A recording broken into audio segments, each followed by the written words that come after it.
Anda pernah tak terfikir, apa sebenarnya rancangan pertahanan Malaysia? Selalunya benda-benda macam ni rahsia besar kan? Tapi hari ini kita akan bedah siasat Kertas Putih Pertahanan.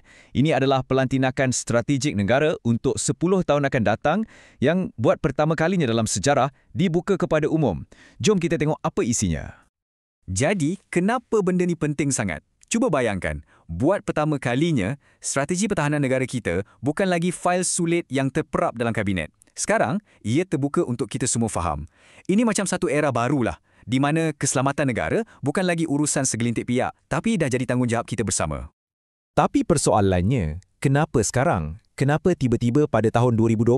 Dokumen ni bukan keluar suka-suka tau. Ia sebenarnya adalah respons jawapan Malaysia terhadap dunia yang kita nampak makin bergelora. Jom kita fahamkan apa cabaran-cabaran yang mendesak sampai terlahirnya Kertas Putih Pertahanan ni. Okey, Kertas Putih ni dia mulakan dengan satu pengakuan yang jujur. Dunia di sekeliling kita ni dah tak stabil macam dulu. Keamanan yang kita rasa hari ini, ia bukan sesuatu yang kita boleh ambil mudah. Jadi, dokumen ni dengan terus terang gariskan 3 cabaran utama yang sedang dihadapi negara.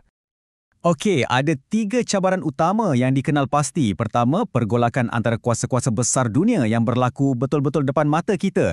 Kedua, hubungan yang kita boleh katakan agak kompleks dengan negara-negara jiran. Dan yang ketiga, kemunculan ancaman-ancaman baru yang kita tak nampak dengan mata kasar, macam keganasan dan jenayah cyber. Jom kita bedah satu-satu. Cabaran pertama, persaingan geopolitik, terutamanya antara Amerika Syarikat dan China.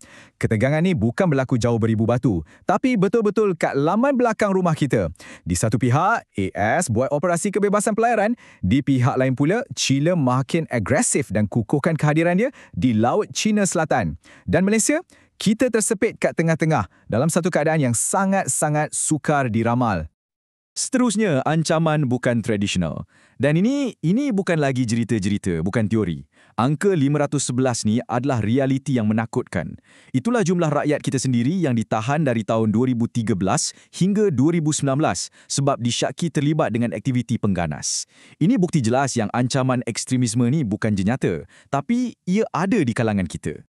Ancaman bukan tradisional ni bukan setakat keganasan je tau. Ia juga curi kekayaan negara kita secara senyap-senyap.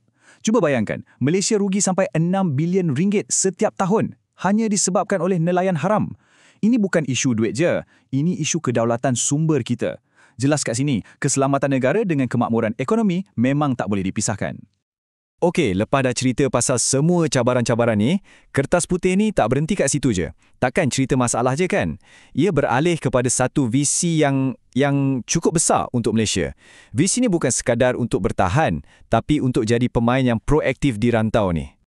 Dan inilah matlamat utama dia. Simple je sebenarnya. Seperti yang disebut dalam kata-kata aluan Perdana Menteri, seluruh strategi ini berpaksi pada 3 matlamat asas untuk pastikan Malaysia jadi sebuah negara yang selamat, berdaulat dan makmur.